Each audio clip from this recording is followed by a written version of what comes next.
ತಮ್ಮ ಶಾಸಕರು ಕಾಂಗ್ರೆಸ್ ಪಕ್ಷದ ಶಾಸಕರಿಗೆ 50 ಕೋಟಿ ಆಮಿಷವನ್ನು ನೀಡ್ತಾ ಇದ್ದಾರೆ, ಖರೀದಿ ಮಾಡ್ತಾ ಇದ್ದಾರೆ ಅನ್ನುವ ವಿಚಾರವನ್ನು ಮುಖ್ಯಮಂತ್ರಿಗಳು ಹೇಳಿದ್ದಾರೆ. ರಾಜ್ಯದಲ್ಲಿ ಕುದುರೆ ವ್ಯಾಪಾರ ಜೋರಾಗಿ ನಡೀತಾ ಇದೆ. ಬಿಜೆಪಿಯವರು 50 ಕೋಟಿ 100 ಕೋಟಿ ಕೊಟ್ಟು ಶಾಸಕರನ್ನ ಖರೀದಿಸೋಕೆ ಹೊರಟಿದ್ದಾರೆ ಅನ್ನುವ ಆರೋಪಗಳನ್ನ ಕಾಂಗ್ರೆಸ್ನ ಶಾಸಕರು ರವಿ ಗಣಿಗ, ಸಿದ್ದರಾಮಯ್ಯನವರು ಸೇರಿದಂತೆ ಡಿಸಿಎಂ ಕೂಡ ಮಾಡ್ತಾ ಇದ್ದಾರೆ. ಇದರ ಬೆನ್ನಲ್ಲೇ ಬಿಜೆಪಿಯ ರಾಜ್ಯಾಧ್ಯಕ್ಷ BY ವಿಜಯೇಂದ್ರ ಇದಕ್ಕೆ ಪ್ರತಿಕ್ರಿಯೆಯನ್ನು ಕೊಟ್ಟಿದ್ದಾರೆ. ಹಾಗೇನೆ ರಾಜ್ಯದಲ್ಲಿ 11 ಲಕ್ಷಕ್ಕಿಂತ ಹೆಚ್ಚು BPL ಕಾರ್ಡ್ಗಳನ್ನು ಕತ್ತರಿ ಹಾಕಿ BPL ಕಾರ್ಡ್ಗಳನ್ನು ನಿಲ್ಲಿಸಿ ಅವುಗಳನ್ನು ಅರ್ಹರಿಗೆ ಮಾತ್ರ BPL ಕಾರ್ಡ್ಗಳನ್ನು ಉಳಿಸುವಂತ ಕೆಲಸ ಮಾಡೋದಕ್ಕೆ ಹೊರಟಿರುವಂತ ಸರ್ಕಾರ ಬಡವರ ಮೇಲೆ ಬರೆ ಎಳೆಯೋದಕ್ಕೆ ಹೊರಟಿದೆ ಅಂತ BY ವಿಜಯೇಂದ್ರ ಕಿಡಿಕಾರಿದ್ದಾರೆ. ಇನ್ನು ಸರ್ಕಾರದ ಅಂತ್ಯಕಾಲ ಬರ್ತಾ ಇದೆ, ಸಿದ್ದರಾಮಯ್ಯನವರು ರಾಜೀನಾಮೆ ಕೊಡಬೇಕಾದಂಥ ಪರಿಸ್ಥಿತಿ ಬರ್ತಾ ಇದೆ, ಅದಕ್ಕೇನೆ ಕುದುರೆ ವ್ಯಾಪಾರ ಶುರುವಾಗಿರೋದು ಅಂತ BY ವಿಜಯೇಂದ್ರ ಇಲ್ಲಿ ಸರ್ಕಾರಕ್ಕೆ ಪ್ರತ್ಯುತ್ತರವನ್ನು ನೀಡಿದ್ದಾರೆ. ಹಾಗೆ ಮುಂದಿನ ವಿಧಾನಸಭಾ ಅಧಿವೇಶನದಲ್ಲಿ ಕೂಡ ಬಹಳಷ್ಟು ಹೋರಾಟಕ್ಕೆ ವಿಪಕ್ಷಗಳು ಈ ಕುರಿತಾಗಿ ಸಜ್ಜಾಗಿವೆ. ಕ್ಷೇತ್ರಗಳಿಗೆ ಉಪಚುನಾವಣೆಗಳೇನು ನಡೆದಿದೆ, ಚನ್ನಪಟ್ಟಣ, ಸಂಡೂರು ಹಾಗೂ ಶಿಗ್ಗಾವಿ 3 ಕ್ಷೇತ್ರದಲ್ಲೂ ಕೂಡ ಭಾರತೀಯ ಜನತಾ ಪಾರ್ಟಿ NDA ಗೆಲ್ತದೆ. ಚನ್ನಪಟ್ಟಣದಲ್ಲಿ ನಿಖಿಲ್ ಕುಮಾರಸ್ವಾಮಿ ಅವರು ಗೆಲ್ತಾರೆ, ಶಿಗ್ಗಾವಿ ಹಾಗೂ ಸಂಡೂರಿನಲ್ಲಿ ಭಾರತೀಯ ಜನತಾ ಪಾರ್ಟಿ ಗೆಲ್ತದೆ. ರಾಜ್ಯದ ಅಧ್ಯಕ್ಷನಾಗಿ ಭವಿಷ್ಯ ಹೇಳ್ತಾ ಇಲ್ಲ. ಆ ಕ್ಷೇತ್ರದಲ್ಲಿ ನಾನು ಕೂಡ ಸಾಕಷ್ಟು ಪ್ರವಾಸವನ್ನು ಮಾಡಿದ್ದೇನೆ, ಮತದಾರರ ಒಂದು ಭಾವನೆಯನ್ನು ಕೂಡ ಅರ್ಥ ಮಾಡಿಕೊಂಡಿದ್ದೇನೆ. ಹಾಗಾಗಿ 3 ಕ್ಷೇತ್ರದಲ್ಲೂ ಕೂಡ ನಾವು ವಿಜಯಶಾಲಿ ಆಗ್ತೇವೆ. ರವಿ ಗಾಣಿಗ ಕಾಂಗ್ರೆಸ್ ಶಾಸಕರು ಏನು ಹೇಳಿದ್ದಾರೆ ಅನ್ನೋದಕ್ಕಿಂತ ಹೆಚ್ಚಾಗಿ ಸ್ವತಃ ಮುಖ್ಯಮಂತ್ರಿಗಳೇ, ಜವಾಬ್ದಾರಿ ಸ್ಥಾನದಲ್ಲಿರ್ತಕ್ಕಂಥ ರಾಜ್ಯದ ಗೌರವಾನ್ವಿತ ಮುಖ್ಯಮಂತ್ರಿಗಳೇ ತಮ್ಮ ಶಾಸಕರು ಕಾಂಗ್ರೆಸ್ ಪಕ್ಷದ ಶಾಸಕರಿಗೆ 50 ಕೋಟಿ ಆಮಿಷವನ್ನು ನೀಡ್ತಾ ಇದ್ದಾರೆ, ಖರೀದಿ ಮಾಡ್ತಾ ಇದ್ದಾರೆ ಅನ್ನುವ ವಿಚಾರವನ್ನು ಮುಖ್ಯಮಂತ್ರಿಗಳು ಹೇಳಿದ್ದಾರೆ.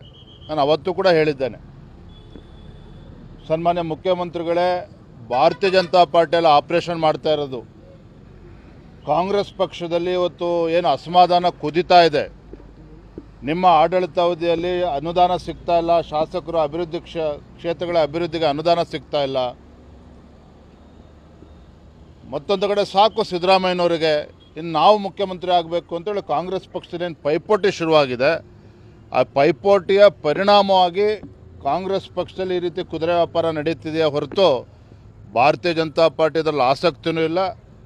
ನಾವು ವಿರೋಧ ಪಕ್ಷದ ಸ್ಥಾನದಲ್ಲಿ ಜನರು ಕೂರಿಸಿದ್ದಾರೆ, ವಿರೋಧ ಪಕ್ಷದಲ್ಲಿ ನಾವು ಯಶಸ್ವಿ ಕೆಲಸವನ್ನು ಕೂಡ ಮಾಡ್ತಾ ಇದ್ದೇವೆ. ಸರ್, ಈಗ BPL ಕಾರ್ಡ್ ಸುಮಾರು 11 ಲಕ್ಷ ಕಾರ್ಡ್ಗಳನ್ನ ರದ್ದು ಮಾಡೋಕ್ಕೆ ಈಗ ಸರ್ಕಾರ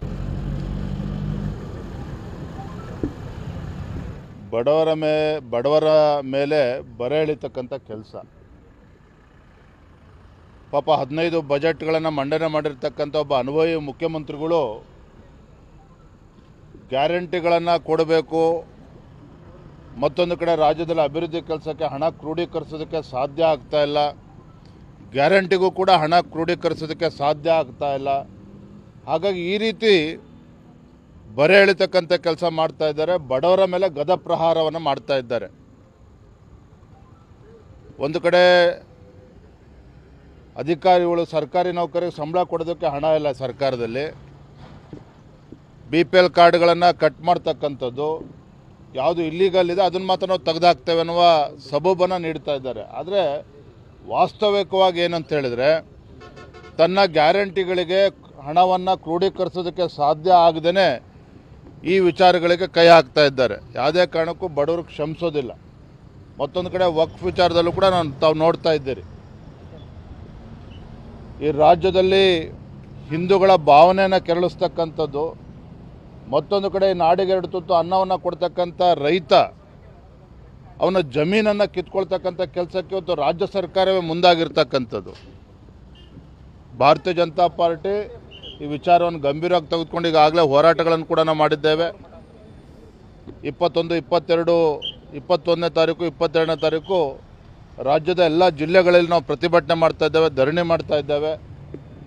ಡಿಸೆಂಬರ್ ಮೊದಲ ವಾರದಲ್ಲಿ ರಾಜ್ಯಾದ್ಯಂತ 3 ತಂಡಗಳನ್ನು ನಾವು ಪ್ರವಾಸವನ್ನು ಕೂಡ ನಾವು ಮಾಡ್ತಾ ಇದ್ದೇವೆ.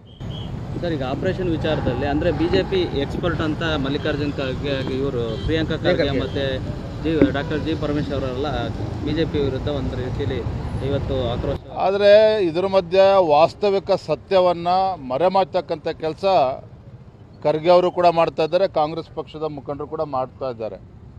ವಾಸ್ತವಿಕ ಏನು ಅಂತ ಹೇಳಿದ್ರೆ, ಸತ್ಯ ಏನಪ್ಪ ಅಂತ ಹೇಳಿದ್ರೆ, ಈಗಾಗಲೇ ಕಾಂಗ್ರೆಸ್ ಪಕ್ಷದಲ್ಲಿ ಕುದುರೆ ವ್ಯಾಪಾರ ಪ್ರಾರಂಭ ಆಗಿದೆ, ಶುರುವಾಗಿದೆ.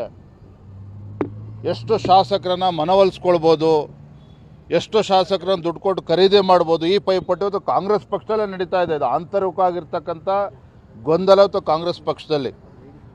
ಹಾಗಾಗಿ ಕಾಂಗ್ರೆಸ್ ಪಕ್ಷದಲ್ಲಿ ಏನು ಕುದುರೆ ವ್ಯಾಪಾರ ಪ್ರಾರಂಭ ಆಗಿದೆ, 50 ಕೋಟಿ ಕೊಡ್ತಾರೋ 100 ಕೋಟಿ ಕೊಡ್ತಾರೋ ಆ ಪಕ್ಷದಲ್ಲಿರ್ತಕ್ಕಂಥ ಘಟಾನುಘಟಿಗಳು ಬಿಟ್ಟಿರ್ತಕ್ಕಂಥದ್ದು. ಅದಕ್ಕೆ ಭಾರತೀಯ ಜನತಾ ಪಾರ್ಟಿಗೆ ಯಾವುದೇ ರೀತಿ ಸಂಬಂಧ ಇಲ್ಲ. ಆದರೆ ಒಂದಂತೂ ಸತ್ಯ, ಅವತ್ತಿಂದನೂ ಕೂಡ ನಾನು ಹೇಳ್ತಾ ಇದ್ದೇನೆ, ಸಿದ್ದರಾಮಯ್ಯನವರು ಮುಖ್ಯಮಂತ್ರಿ ಸ್ಥಾನಕ್ಕೆ ರಾಜೀನಾಮೆ ಕೊಡ್ತಕ್ಕಂಥ ದಿನಗಳು ಹತ್ತಿರ ಆಗಿದೆ ಅಂತೇಳಿ. ಹತ್ತಿರ ಆದಾಗ ಕುದುರೆ ವ್ಯಾಪಾರ ಶುರುವಾಗಿದೆ. ಅದನ್ನು ಮುಖ್ಯಮಂತ್ರಿಗಳು ಮುಕ್ತವಾಗಿ ಹೇಳ್ತಾ ಇಲ್ಲ ಅಷ್ಟೇ.